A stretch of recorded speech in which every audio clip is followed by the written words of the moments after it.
श्री रघुबीर विवाह जेस प्रेम गावहि सुनहि तिनका सदा उछाल मंगलायतन राम जस।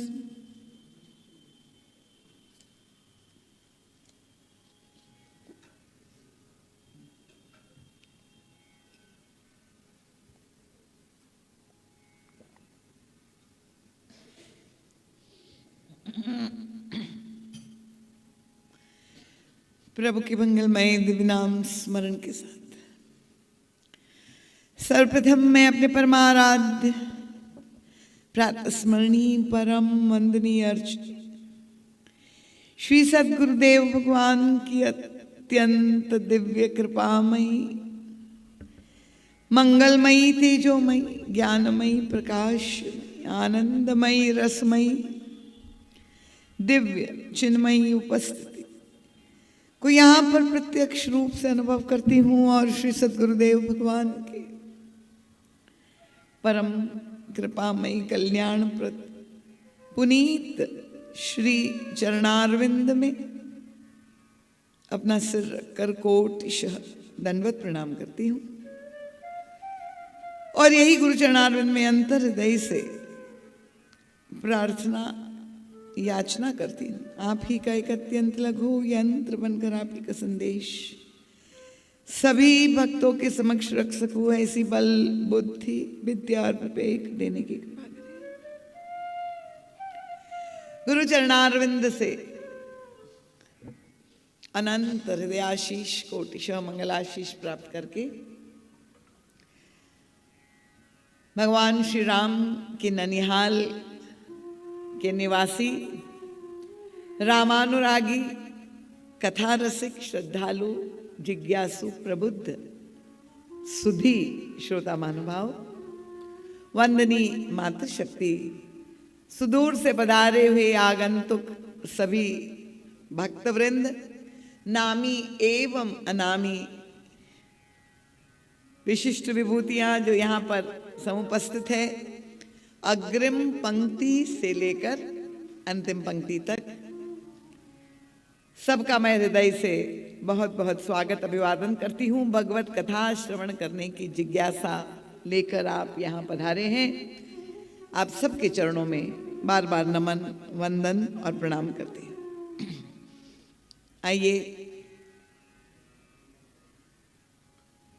जो सुअवसर हमें प्राप्त हुआ है उसे अधिक से अधिक हम लाभान्वित हो। आप सभी साधक हैं क्योंकि ये मानस ज्ञान यज्ञ की चतुर्थ संध्या है। चौथे सोपान में जब हम प्रवेश करने जा रहे हैं तो आप मनोरंजन की आशा लेकर के तो यहाँ नहीं आए हैं, ये मुझे विश्वास है। और इसलिए अपना ये अमूल्य समय जब आप निकाल करके आए हैं तो प्रार्थना है मुझे आप वक्ता धर्म के अनुसार बड़ी विनम्रता से कि केवल शरीर से आपकी उपस्थिति न दर्ज हो, मन बुद्धि चित्त को एकाग्र करके श्रवण करेंगे,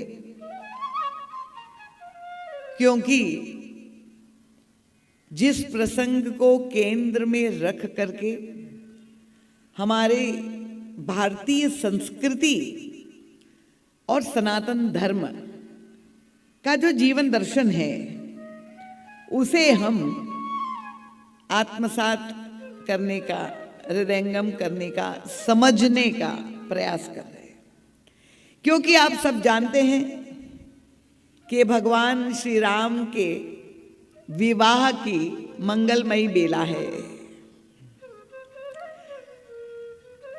त्रेता युग में जब प्रभु का अवतरण हुआ तो इसी अगहन मास की शुक्ल पक्ष की पंचमी के दिवस परम पूज्य हमारे प्रभु का पाणी ग्रहण संस्कार भगवती श्री किशोरी जी के साथ हुआ था। और विवाह एक ऐसा समारंभ है जो प्रत्येक सद्गृहस्थ के जीवन में, के घर में कभी न कभी ऐसा अवसर आता है कि वह विवाह प्रसंग घटित होता है। और आप जानते हैं कि विवाह का ये संस्कार बड़े आनंद उल्लास, मोद प्रमोद, जहां रंग रस श्रृंगार का बाहुल्य होता है। पर ये तो भगवान श्री राम का विवाह है।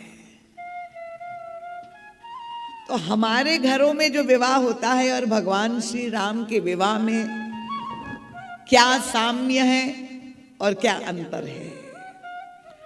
और प्रभु ने ये लीला के द्वारा, विवाह के संस्कार के द्वारा हमें क्या संदेश दिया है। गोस्वामी तुलसीदास जी ने तो 500 वर्ष पहले इस दिव्य ग्रंथ रामचरितमानस की रचना की। और बालकांड आप सब जानते हैं, मानस पाठ करते होंगे, ये मुझे विश्वास है।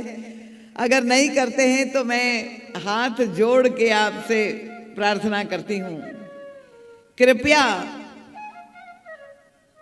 आप घर में, आप जितने भी श्रोता बैठे हुए हैं, ये बताइए जिसके घर में रामचरितमानस की प्रति नहीं हो वह हाथ ऊपर उठाए।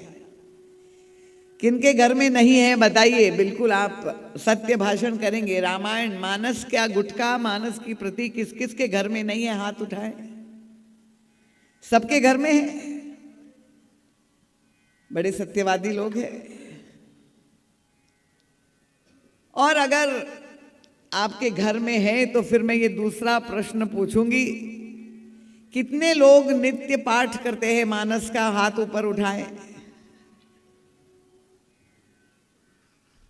अब आप देख लीजिए। तो ये मानस क्या केवल घर में शोभा की वस्तु है क्या? केवल 5 लोगों ने हाथ ऊपर उठाया है, बड़ी चिंता की बात है। तो आप जब यहां आए हैं कुछ सीखने के लिए, कुछ समझने के लिए, कुछ जानने के लिए, तो अगर आप रामचरितमानस का पाठ ही नहीं करेंगे तो फिर मैं कैसे व्याख्या करूंगी। पहले तो आप लोगों को वचन देना होगा कि आज आप जब घर जाएंगे तो आज के बाद नित्य प्रति आप मानस को, जहां भी मंदिर में आपने उनकी स्थापना की, उसकी पूजा ही नहीं करेंगे, आरती ही नहीं करेंगे, उसको खोल करके रामचरितमानस के एक दोहे का पाठ नित्य करेंगे। समझ में आ रहा है कि नहीं मेरी भाषा? जो नहीं करेगा वो हाथ ऊपर उठाए। सब करेंगे? आवाज नहीं निकल रही इसलिए समझ में नहीं आ रहा है। सब करेंगे? दोनों हाथ उठा के बताए कि सब लोग पाठ करेंगे। देखिए ये कथा में दिया हुआ वचन है, इसलिए उसका पालन करना आवश्यक है। एक दोहा, मैंने ज्यादा नहीं मांग की है। नित्य प्रति आपकी दिनचर्या का क्रम बना दीजिए। मानस को जैसे आप भोजन करते हैं, शयन करते हैं, जो भी गतिविधि नित्य प्रति करते हैं, वैसे ही मानस का पाठ करना, ये आपके जीवनचर्या का, दिनचर्या का क्रम, एक अंग हो जाना चाहिए। तो गोस्वामी तुलसीदास जी ने तो विवाह प्रसंग जो त्रेता युग में लीला घटित हुई उसका 151 दोहे में विस्तार से वर्णन किया। पर उसका क्या तात्पर्य है? उसके द्वारा क्या सामाजिक संदेश है? क्या व्यवहारिक निर्देश है? विवाह में जो मनोविज्ञान है, उसमें जो अध्यात्म है, उसमें जो जीवन दर्शन है। अब युग तुलसी परम पूज्य गुरुदेव ने इस विवाह प्रसंग को साधना की दृष्टि से,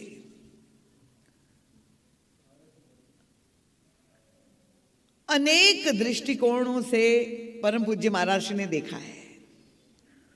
और हम नित्य प्रति उसी चिंतन प्रसाद को आपके समक्ष रखने का प्रयास कर रहे हैं। गत कल जो सूत्र मैंने आपके समक्ष रखा था, नित्य प्रति नए श्रोता आ रहे हैं, आप लोग भूल नहीं गए होंगे। केवल एक सूत्र में आपको स्मरण दिला दूं कि विवाह का प्रमुख देवता काम है। मुख्य घटक विवाह का है वो है काम। और काम और राम अनादिकाल से विरोधी माने जाते हैं। तो किस तरह से हम अपने जीवन में, क्योंकि एक और काम की आवश्यकता भी है, जब हम प्रवृत्ति मार्ग में चल रहे हैं, गृहस्थ आश्रम को स्वीकार किया है और हमारा ये दायित्व है कि हमारी वंश परंपरा को भी वृद्धंगत करना है, तो सृजन के मूल में काम वृत्ति है, तो काम को स्वीकार भी करना है।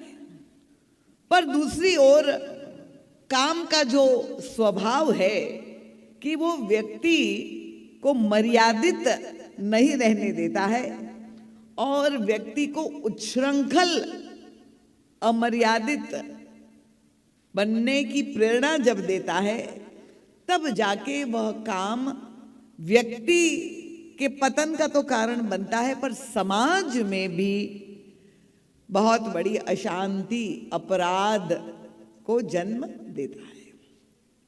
और इसलिए गोस्वामी तुलसीदास जी महाराज ने इस विवाह प्रसंग में बहुत ही सुंदर कलात्मक दृष्टि से काम और राम दोनों को एक दूसरे के विरोधी ना होकर के एक दूसरे के पूरक के रूप में प्रस्तुत किया। और मैंने पुष्प वाटिका प्रसंग, धनुष भंग का प्रसंग और बारात में गोस्वामी तुलसीदास जी किस तरह से क्रमशः काम की पदोन्नति होती है वह आपके सामने रखा था। तो ये गोस्वामी तुलसीदास जी की जो विशेषता है, काव्यात्मक दृष्टि से तो ये विलक्षण ग्रंथ है, गोस्वामी जी की कलाकृति है, पर गोस्वामी तुलसीदास जी ने कविता में भी धर्म और अध्यात्म को साथ में पिरो दिया है। तो आइए अब इस विवाह प्रसंग में, जहां भगवान श्री राम महाराज जनक के द्वार पर दूल्हा रूप में खड़े हुए हैं, मैंने कहा वो पहला अवतार जो विवाह करने जा रहा है, और हमारे प्रभु, बस करिए, वैसे ही इतने सुंदर है, पर वह जब दूल्हा का श्रृंगार हुआ और उतना विलक्षण प्रभु का जो सौंदर्य है, अश्व पर बैठ करके और महाराज जनक के द्वार पर प्रभु खड़े हो जाते हैं। हम लोग भी मना शरीर से मिथिला में पहुंच जाए और वह विवाह मंडप में जहां बारात खड़ी हुई है और महाराज जनक और सुनैना जो है अपनी जामाता का स्वागत करने के लिए आतुरता से प्रतीक्षा कर रहे हैं, वहां पर हम लोग भी सब पहुंच जाए। तो महाराज जनक ने ये घोषणा की थी कि जो भगवान शंकर का धनुष तोड़ेगा उसी का वरण उनकी कन्या करेगी। और भगवान श्री राम के द्वारा भगवान शिव का प्रसिद्ध धनुष का भंग हो गया। और जैसे ही धनुर्भंग हुआ, जय जयकार हुई, देवताओं ने पुष्पवृष्टि की। और गोस्वामी तुलसीदास जी ने लिखा कि जैसे वचन दिया था, श्री किशोरी जी ने कर कमलों में जयमाल थी, जैसे ही धनुष तोड़ा तो किशोरी जी ने प्रभु के गले में जयमाल डाल दी, वरमाला पहना दी। टूटत ही धनु भयउ बिबाहु, सुर नर नाह विदित सब गाहु। जनक कीन कौशिक ही प्रणामा, प्रभु प्रताप ते भंजे रामा। विश्वामित्र जी गुरु के रूप में उपस्थित है। महाराज जनक ने कहा, प्रणाम किया जाके विश्वामित्र जी, गुरुदेव आपकी कृपा का फल है। क्योंकि अभी तक वो व्याकुल थे, रुदन कर रहे थे। जब कोई, सारे संसार के राजा प्रयास कर चुके, कोई धनुष तोड़ने में सफल नहीं हुआ था और तब वे विलाप कर रहे थे। पर जहां भगवान श्री राम के द्वारा धनुर्भंग हुआ तो इतने प्रसन्न हो गए महाराज जनक और विश्वामित्र जी के चरण, गुरुदेव के चरणों में प्रणाम किया। उन्होंने कहा, मोहि कृत कृत्य कीन दो भाई, अब जो उचित सो कहिए गोसाई। ये दोनों भाइयों ने मुझे कृतकृत्य कर दिया। अब आप गुरुदेव बताइए मुझे क्या करना है। अब युग तुलसी परम पूज्य महाराज श्री जैसे मनीषी ने जब ये वाक्य पढ़ा तो महाराज जी को बड़ा अटपटा लगा। क्यों?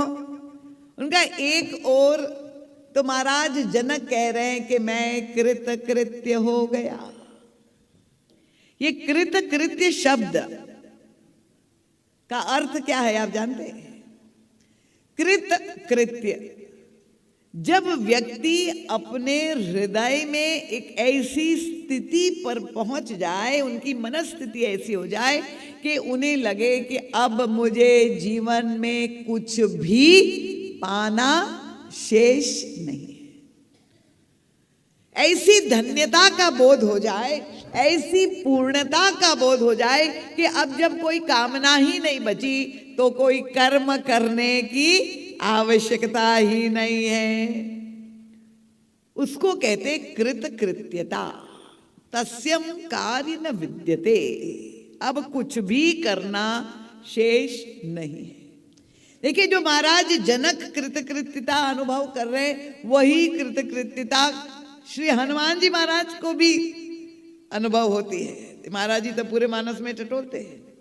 जब वे अशोक वाटिका में जाकर के श्री किशोरी जी का संदेश प्रभु का पहुंचाते हैं और मां जब आशीर्वाद देती है, ऐसा दिव्य आशीर्वाद श्री हनुमान जी महाराज को मिला। हो तात बलशील निधाना, अजर अमर गुण निधि सुत हो, करो बहुत रघुनायक छो। करई कृपा प्रभु अस सुनी काना, निर्भर प्रेम मगन। अब कृत कृत्य भयो मैं माता, आसिक तव मोग विख्यात। हनुमान जी महाराज भी कह रहे कि मां मैं आज कृतकृत्य हो गया। तो कृतकृत्य हो गया मतलब अब कुछ भी करना शेष नहीं। कितना अच्छा है। हम लोग तो जीवन में जो नौकरी करते हैं, जब उनको रिटायरमेंट पता चले कि अब सेवानिवृत्ति का समय आ गया तो इतने चिंतित हो जाते 1 साल पहले से ही कि भैया रिटायर होकर के क्या करेंगे। अब पत्नियां और चिंतित हो जाती है कि पूरी देर पति घर में ही पड़ा रहेगा तो हम क्या करेंगे। तो हम लोग करने के इतने अभ्यस्त है कि जब तक करते रहेंगे तभी हमें आनंद है। पर ऐसी स्थिति आ जाए कि अब कुछ भी करने की, पाने की इच्छा ना हो जाए, ऐसी संपूर्णता। तो महाराज जनक को लगा कि मैं तो कृतकृत्य हो गया। पर विश्वामित्र जी ने कहा कि तुम तो कृतकृत्य हो गए, तदपि जाय तुम करहु अब, जथा वंश व्यवहार, बूझी विप्र गुरु वृद्ध सब, वेद विदित आचार। उनका भले आप कृतकृत्य हो गए। देखिए भगवान विश्व गुरुदेव ने क्या कहा, आपको तो कुछ नहीं चाहिए पर फिर भी तुमको करना पड़ेगा। क्या मतलब हुआ? इसका मतलब हुआ कि जैसे कोई योगी है, उसने अपनी साधना में, अपनी समाधि में ब्रह्म साक्षात्कार कर लिया, निर्विकल्प समाधि में वो परात्पर ब्रह्म की प्राप्ति हो गई। और समाधि में वह दिव्य परमानंद प्रभु से एकाकार हो गया। पर क्या हमेशा वो समाधि की अवस्था में रहेगा? का नहीं, उसको उस समाधि से नीचे उतरना पड़ेगा, उसको व्यवहार में आना पड़ेगा। आंख बंद करके वो समाधि में है। भगवान शंकर के लिए कहा जाता है ये समाधि में चले गए, 87,000 वर्ष तक समाधि में डूबे रहे, पर फिर अंत तो गत्वा समाधि खोलनी पड़ी, आंख खोल करके व्यवहार में आना पड़ा। और जब व्यवहार में आएंगे तो फिर आपको सब वस्तु की आवश्यकता पड़ेगी, आपको अर्थ भी चाहिए, काम भी चाहिए, धर्म भी चाहिए। केवल मुक्ति का आनंद से काम नहीं चलेगा। तो विश्वामित्र ने कहा कि तदपि जाय तुम करहु अब, तुम्हें तो धन्यता का बोध हो गया, तुम तो पूर्ण काम हो गए, पर ये लोक मंगल के लिए, समाज के लिए, सबके हित के लिए, सबको भी कृतकृत्यता मिले, इसलिए पठवउ दूत अवधपुर जाई। ए पाती लिखो, पत्र लिख करके महाराज दशरथ को सूचना दो कि श्री राम ने धनुर्भंग हो गया है के द्वारा और विवाह होने जा रहा है, बारात लेकर के मिथिला पधारे।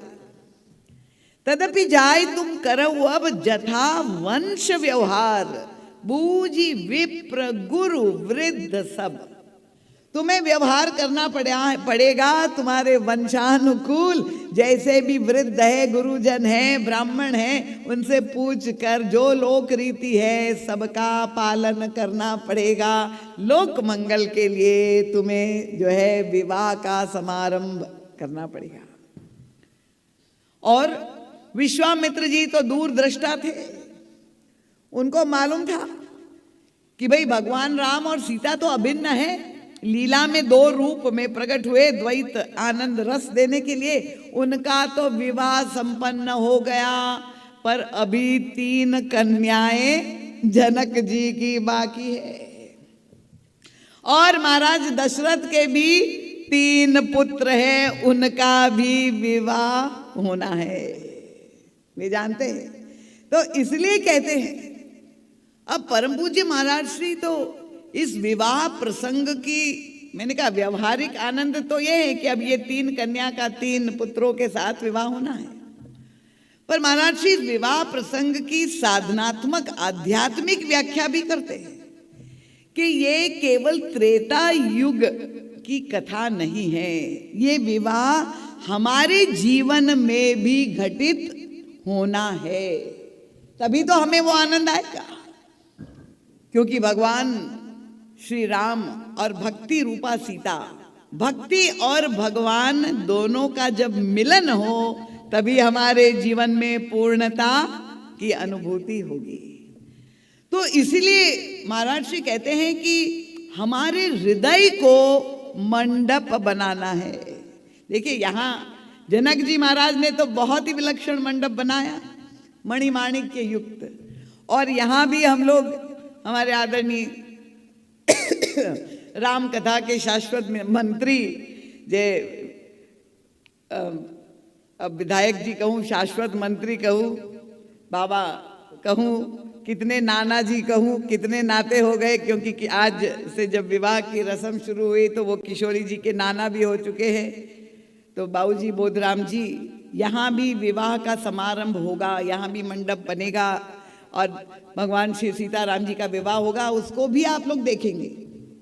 पर जो और गहरा उद्देश्य है कि हमारे हृदय को, अंतर हृदय को मंडप बनाना है, और इस अंतर हृदय में हमें विवाह करवाना है। तो वो जो हृदय का दिव्य मंडप है, जनक जी ने अपने हृदय को मंडप बनाया, दशरथ जी ने हृदय को मंडप बनाया। कठिन तो नहीं हो रहा है ना, मैं इसलिए बहुत धीरे से समझा रही हूँ, स्पष्ट करके, क्योंकि आप सब साधक है, भक्त है।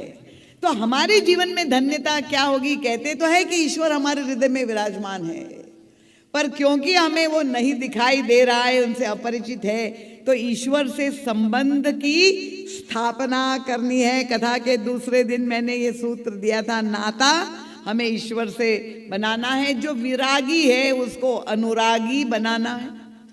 तो महाराज जनक ने अपने हृदय मंडप बनाया और गोस्वामी तुलसीदास जी ने उसका संकेत किया। क्या बहुत सुंदर! जब वे देखते हैं कि चारों उनकी कन्या विवाह कर रही है अपने चार जो है पति के साथ, दूल्हों के साथ, तो वो कैसा अनुभव कर रहे? गोस्वामी तुलसीदास जी मानस में लिखते, सुंदरी सुंदर वरन सह। प्रत्येक कन्या अपने वर के साथ विवाह में जुड़ चुकी है, उनकी चारों कन्या। तो उस दृश्य को वो जब देख रहे तो क्या अनुभव कर रहे? उनका सुंदरी सुंदर वरन सह सब एक मंडप राजही जनु जीव उर चारेउ अवस्था विभुन सहित विराजे। ये चार अवस्था हम सबके जीवन में नित्य प्रति आती है। चार अवस्था क्या है? पहली अवस्था है जागृत अवस्था, जिसमें आप लोग सब अभी जगते हुए दिखाई दे रहे, जागृत अवस्था। दूसरी अवस्था है स्वप्न अवस्था। आप रात के समय श्रमित होके जब सोने के लिए जाते हैं और आंख बंद हो गई, शरीर थका हुआ है, पर ये मन में तरह तरह के नित्य नूतन स्वप्न का दर्शन होता है। ये दूसरी अवस्था है स्वप्न अवस्था। तीसरी अवस्था है सुषुप्ति अवस्था। सुषुप्ति का मतलब गहरी निद्रा जब लग जाए, जब कोई स्वप्न भी न दिखाई दे, वो है सुषुप्ति। और चौथी अवस्था है तुरीय अवस्था। ये चार अवस्था प्रत्येक व्यक्ति के जीव के अंतःकरण में विद्यमान है। और ये चार अवस्था क्या है? जनक जी को लग रहा है कि मेरी ये चार कन्याएं ही चार अवस्था है, क्योंकि ये रूपक है। रामचरितमानस को एक काव्यात्मक प्रस्तुति की है। तो जो साधक के जीवन की अवस्थाएं, ये मानो जनक की चार कन्या हैं। चार कन्या का नाम मालूम है कि नहीं आप लोगों को? जनक जी की चार कन्या कौन है बताइए? चार पुत्रियों का नाम क्या है महाराज जनक की? बताइए। हाँ, उर्मिला, मांडवी, श्रुतकीर्ति और सीता। ये चार कन्याएं मानो चार अवस्था है। और जब ये चारों का विवाह चार वरों से हुआ तो गोस्वामी जी कहते हैं कि इसी तरह से हमारे अंतःकरण में ये चार अवस्थाएं, जागृत, स्वप्न, सुषुप्ति और तुरीय, ये चारों विद्यमान हैं। ये चारों अवस्था अपने स्वामी के साथ जब मिल जाएगी तो हमें भी जनक की तरह कृतकृत्यता का, धन्यता का बोध होगा। और महाराज दशरथ भी जब इस विवाह मंडप में अपने चार पुत्रों को अपनी वधुओं के साथ देखते हैं, देखिए हर एक व्यक्ति का दृष्टिकोण भिन्न है। तो दशरथ जी उस दृश्य को देख रहे, उनको कैसे लग रहा है? गोस्वामी तुलसीदास जी के सबके हृदय में जाग करके देखते। तो दशरथ जी को लग रहा है मुदित अवधपति सकल सुत बधुन समेत निहार जनु पाए महिपाल मणि क्रियन सहित फलचार। उनको लगता है कि पुरुषार्थ के चारों फल, चार फल क्या है रोज मैं आपके सामने कहती हूं, वो सेव, केला, संतरा नहीं। क्या है चार फल? अर्थ, काम, धर्म और मोक्ष। ये चार फल है जो पुरुषार्थ करके हर एक व्यक्ति प्राप्त कर सकता है। तो उनको लगता है कि ये चार फल पाने का जो अधिकार है मेरे, ये चार पुत्र नहीं, हमें चारों फलों की प्राप्ति हो गई उनकी क्रिया शक्ति के साथ। फल पाने का सही मार्ग क्या है? पैसा कमाना, अर्थ, ये पहला फल है, धन प्राप्ति। पर धन प्राप्ति का सन्मार्ग क्या है? उनकी क्रिया शक्ति क्या होनी चाहिए? ये चार फल कौन है आप जानते हैं? भगवान राम मोक्ष है, भरत जी धर्म है, लक्ष्मण जी काम है और शत्रुघ्न जी अर्थ है। ये चार फल है।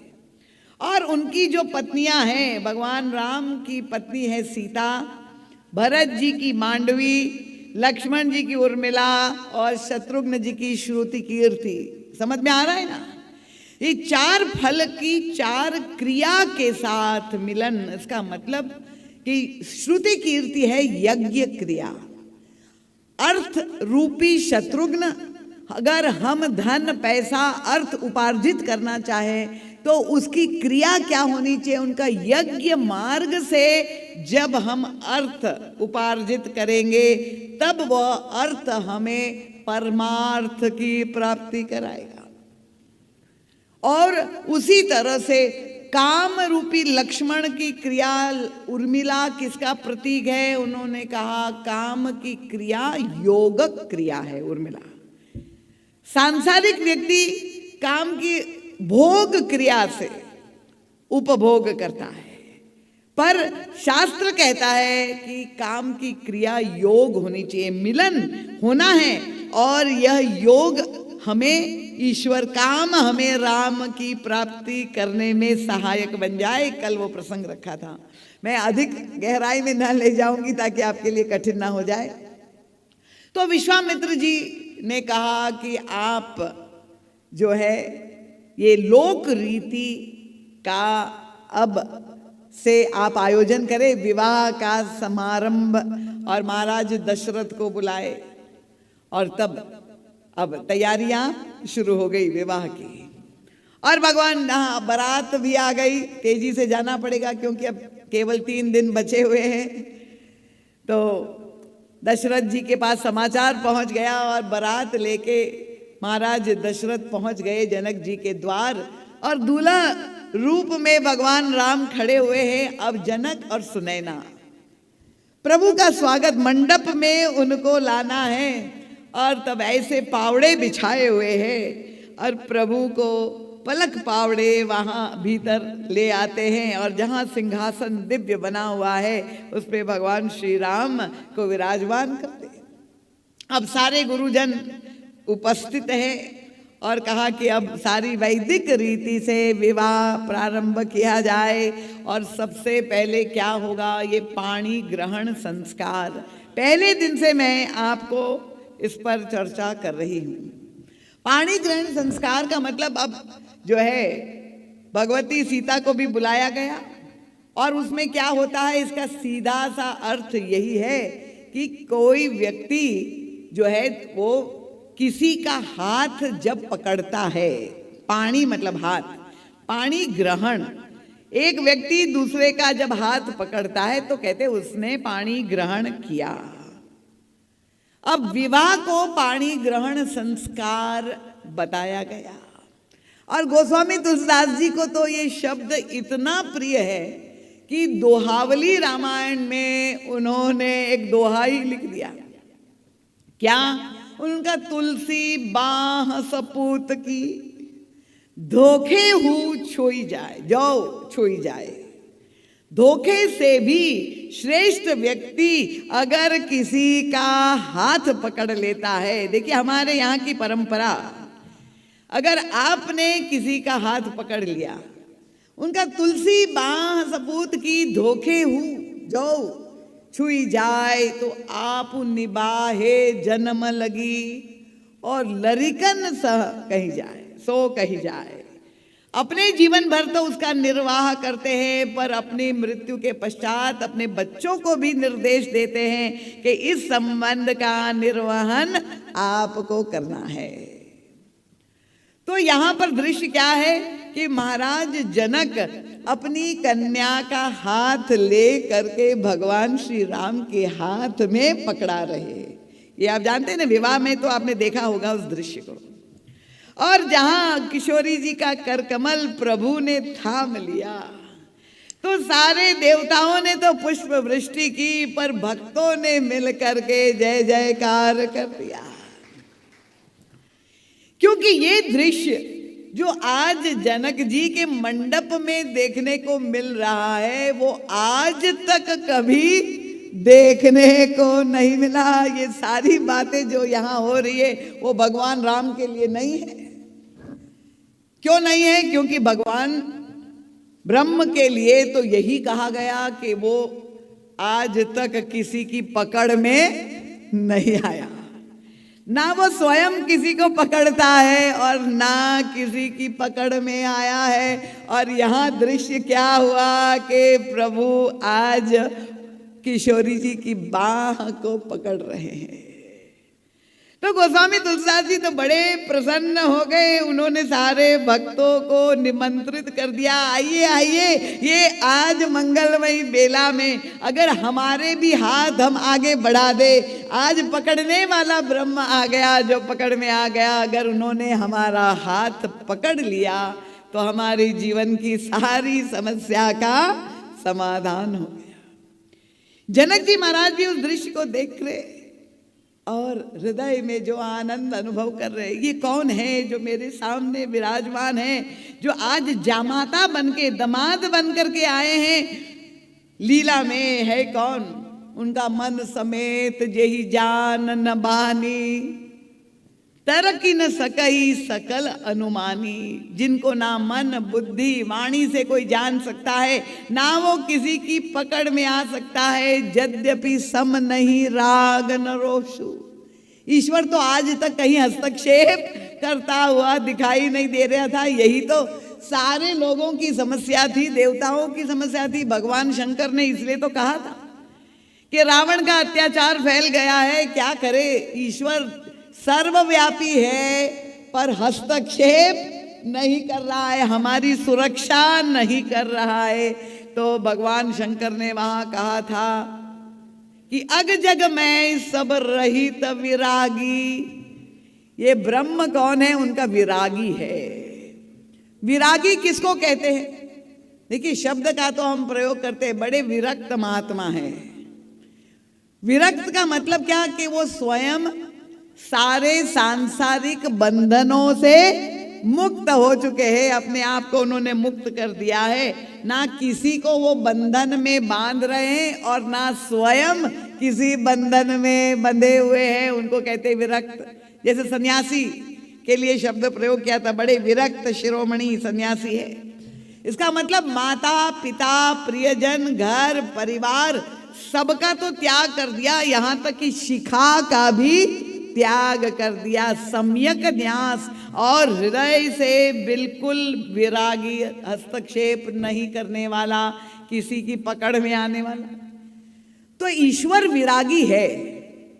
यही शास्त्र ने कहा, सर्वत्र ब्रह्म उपस्थित है, सर्वशक्तिमान है, सर्वज्ञ है, सर्वशक्तिशाली है, पर विरागी है। उनका क्या किया जाए? तो ज्ञानियों ने कहा वो अगर विरागी है तो हम भी विरागी हो जाए। भाई ठीक है, हम भी सारे बंधनों को छोड़ देते हैं, हम भी विरागी हो जाए। ठीक है, ज्ञानी ने सब छोड़ दिया, पर भक्तों ने कहा हमारे लिए तो संभव नहीं है, हमारे अंदर तो राग लबालब भरा हुआ है, हम तो छोड़ नहीं पाएंगे। तो फिर क्या किया जाए? इस राग को धन्य करने के लिए उन्होंने कहा एक ही उपाय है, इस ब्रह्म को अगर हम अपने राग के बंधन में बांध ले। गोस्वामी तुलसीदास ने कहा मिलहि न रघुपति बिनु अनुरागा। ये कैसे मिलेगा? उनका किए कोटि जप जोग विरागा। करोड़ों जप कर लीजिए, आप योग करिए, यज्ञ करिए, विरक्त कितने ही बड़े हो, पर अगर आपको उस विरागी को प्राप्त करना है तो उनको अनुराग से ही बांधा जा सकता है, प्रेम के द्वारा ही। भगवान शंकर ने कहा प्रेम ते प्रभु प्रगटै जिमियागी। प्रेम के वशीभूत हो करके वो विरागी अनुरागी हो जाता है। जो किसी के पकड़ में नहीं आ सकता उसको पकड़ लेते हैं। राम किंकर प्रभु